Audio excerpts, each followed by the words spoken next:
আসসালামু আলাইকুম, welcome back to my channel. আমি জান্নাত। প্রিয় দর্শক, আজকে পারফেক্ট খাসির মাংসের বিরিয়ানির রেসিপি শেয়ার করছি, যেটা কিনা ঘরে থাকা সামান্য কয়েকটি উপকরণ দিয়ে খুব সহজেই তৈরি করতে পারবেন।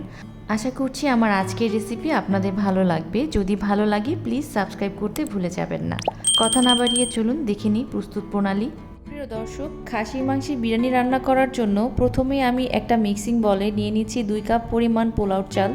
এখানে যে কোনো ধরনের পোলাও চাল ব্যবহার করা যাবে। তারপর এটাকে পরিষ্কার পানি দিয়ে বেশ কয়েকবার পানি চেঞ্জ করে ধুয়ে নিয়েছি। তারপর এটাকে আধা ঘন্টা পানিতে ভিজিয়ে রাখবো, এতে করে পোলাওটা অনেক ঝরঝরে হবে।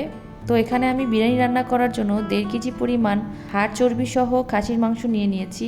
প্রিয় দর্শক, আপনারা দেখতে পাচ্ছেন এটাকে আমি মাঝারি সাইজ করে কেটে নিয়েছি। তারপর এর ভেতরে দিয়ে দিচ্ছি 1 কাপ পরিমাণ টক দই। এই টক দইটা আমি ঘরে তৈরি করেছি। 1 কাপ তরল দুধের ভেতরে 2 টেবিল চামচ পরিমাণ লেবুর রস দিয়ে 10 মিনিটের জন্য রেস্টে রেখে দিয়েছিলাম। তারপর এটা ব্যবহার করছি। আমার চ্যানেলে গুঁড়া দুধ দিয়ে 1 মিনিটে টক দইয়ের রেসিপি দেওয়া আছে, আপনারা চাইলে সেখান থেকে দেখে নিতে পারেন। আমি ডেসক্রিপশন বক্সে তার লিঙ্কটা দিয়ে দেবো। এখন এর ভেতরে দিয়ে দিচ্ছি 2 টেবিল চামচ পরিমাণ আদা বাটা আর 2 টেবিল চামচ পরিমাণ রসুন বাটা। এখন এই আদা বাটা রসুন বাটাটা দিয়ে খুব সুন্দরভাবে এই মাংসটাকে হাত দিয়ে মেখে নিতে হবে। মেখে নেওয়া হয়ে গেলে তারপর এটাকে আমি 1 ঘন্টার জন্য রেস্টে রেখে দেব। অল্প কিছু উপকরণে খাসির মাংসের বিরিয়ানিটা তৈরি করতে হয়। রান্না করতে করতে আমরা তা জেনে নেব। এখানে আমি 1 চা চামচ পরিমাণ কিছু গোটা মশলা নিয়ে নিয়েছি। জয়ফল, জয়ত্রী, লবঙ্গ, তেজপাতা, দারচিনি, এলাচের পরিমাণটা একটু বেশি নিচ্ছি, 2 চা চামচের মতন। এখন সবগুলো গোটা মশলা আমি ভাজা ছাড়াই গুঁড়ো করে নিচ্ছি।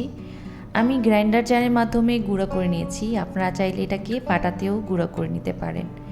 এখন চলে যাচ্ছি চুলাতে একটা হাঁড়ি বসিয়ে দিয়েছি। তার ভেতরে দিয়ে দিচ্ছি প্রায় 1/2 কাপ পরিমাণ বেরেস্তা ভাজা তেল। এই বেরেস্তা ভাজা তেলটা ব্যবহার করলে বিরিয়ানিটা খুব বেশি ভালো লাগে খেতে। তো এর ভেতরে দিয়ে দিচ্ছি 1/2 কাপ পরিমাণ রান্না করা রেগুলার তেল। এখানে সয়াবিন তেল ব্যবহার করছি, তবে সরিষার তেল ব্যবহার করলে স্বাদটা কিন্তু আরও বেশি পাবেন।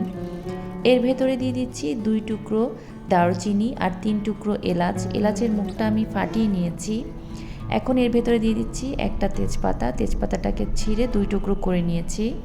মশলাটাকে 2 মিনিটের জন্য তেলে ভেজে নেওয়ার পর এর ভেতরে দিয়ে দিচ্ছি 3 টেবিল চামচ পরিমাণ পেঁয়াজ কুচি। মিডিয়াম টু হাই আছে আমি এখন এই মশলাগুলো 2 মিনিটের জন্য ভেজে নেব।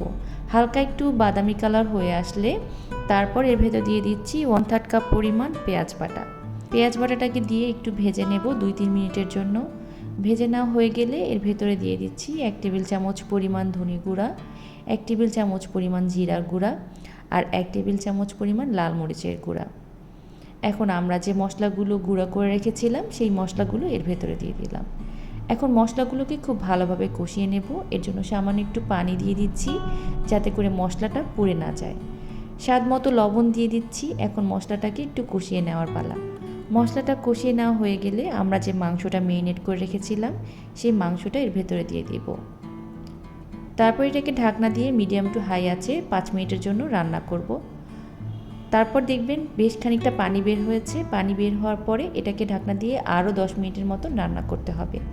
10 মিনিটের ভেতরে কিন্তু আমি 2-3 বারের মতন এটাকে নেড়ে দিয়েছি, যাতে করে নিচে লেগে না যায়। 3 টেবিল চামচ পরিমাণ পেঁয়াজ বেরেস্তা নিয়ে নিলাম। এর ভেতরে দিয়ে দিচ্ছি 1/2 চা চামচ পরিমাণ চিনি। স্বাদটা ভালো আসে এই 1/2 চা চামচ পরিমাণ চিনিটা ব্যবহার করলে। এখন পেঁয়াজ বেরেস্তা আর চিনিটাকে খুব ভালোভাবে মিশিয়ে নিয়ে আমরা যে মাংসটা রান্না করছিলাম সেই মাংসের ভেতরে দিয়ে দিতে হবে। দিয়ে এটাকে আবারও মিশিয়ে নিয়ে ঢাকনা দিয়ে রান্না করব আরও 10 মিনিটের মতন মিডিয়াম টু হাই আছে। আমরা কিন্তু এখানে এক্সট্রা কোনো পানি ব্যবহার করছি না। মাংস থেকে যে পানিটা বের হয়ে আসবে সেই পানিতেই কিন্তু খুব তাড়াতাড়ি সিদ্ধ হয়ে যাবে। প্রিয় দর্শক, খাসি মাংস তো কিন্তু এমনিতেই খুব তাড়াতাড়ি সিদ্ধ হয়ে যায়। আপনাদের মাংসটা যদি একটু পুরাতন হয়ে থাকে তাহলে এর ভেতরে 1 কাপ পরিমাণ পানি দিয়ে সিদ্ধ করে নিতে পারেন। তবে অবশ্যই চেষ্টা করবেন গরম পানি ব্যবহার করতে, এতে রান্নার স্বাদটা কিন্তু অনেক গুণ বেড়ে যায়। এই পর্যায়ে কিন্তু খাসির মাংসটা পুরোপুরি সিদ্ধ হয়ে গিয়েছে। তারপরও ঢাকনা দিয়ে মিডিয়াম টু লো আছে এটাকে আমি 5 মিনিট রান্না করে নিচ্ছি। এতে করে মশলাগুলো উপর দিয়ে এভাবে ভেসে উঠবে, তেলটাও অনেকটা আলাদা হয়ে যাবে। তো মাংসগুলোকে আমি তেল ঝরিয়ে তুলে নিচ্ছি।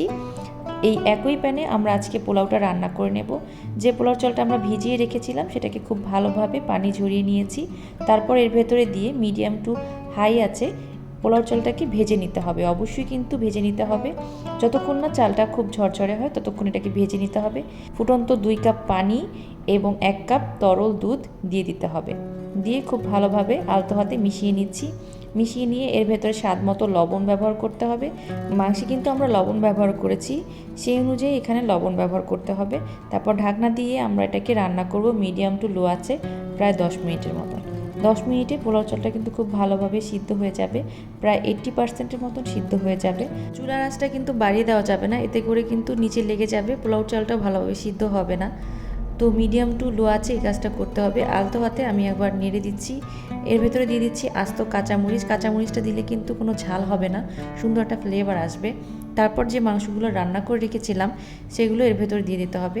দিয়ে আলতো হাতে নেড়েচেড়ে মিশিয়ে নিয়ে এর ভেতরে আরও 2টা জিনিস ব্যবহার করতে হবে। এই 2টা জিনিস ব্যবহার করলে কিন্তু বিরিয়ানির ফ্লেভারটা আপনারা পাবেন। সেটা হচ্ছে 1 চা চামচ গোলাপ জল আর 1 চা চামচ পরিমাণ কেওড়া জল। এখন এই গোলাপ জল ও কেওড়া জলটা দিয়ে আলতো হাতে মিশিয়ে নিয়ে ঢাকনা দিয়ে ঢেকে দমে রান্না করব প্রায় আধা ঘন্টার জন্য। প্রায় আধা ঘন্টা পর ফিরে এলাম, আর এরই মাঝে আমার বিরিয়ানিটা রান্না কিন্তু হয়ে গিয়েছে। এখন শুধু খাবার পালা। গরম গরম বিরিয়ানি কাঁচামরিচ পেঁয়াজ দিয়ে খেতে কিন্তু দারুণ লাগে। খুব অল্প কয়েকটি উপকরণ দিয়েই সহজেই আপনারা এই বিরিয়ানিটা তৈরি করতে পারবেন। আমি আজকে খাসির বিরিয়ানি তৈরি করেছি, আপনারা চাইলে খাসির পরিবর্তে গরুর মাংস বা মুরগির মাংস দিয়েও এই বিরিয়ানিটা তৈরি করতে পারবেন। আমার চ্যানেলে তেহারি ও কাচ্চি বিরিয়ানির রেসিপি আছে, আমি ডেসক্রিপশন বক্সে তার লিঙ্কটা দিয়ে দিব, আপনারা সেখান থেকে দেখে নিতে পারেন। আশা করছি আজকের ভিডিওটা আপনাদের ভালো লেগেছে। ভালো লাগলে একটা লাইক আশা করছি। বরাবরের মতন ছোট্ট রিকোয়েস্ট করব, যারা এখনও আমার চ্যানেলটি সাবস্ক্রাইব করেননি প্লিজ সাবস্ক্রাইব মাই চ্যানেল। সবাই ভালো থাকবেন, সুস্থ থাকবেন। আল্লাহ হাফেজ।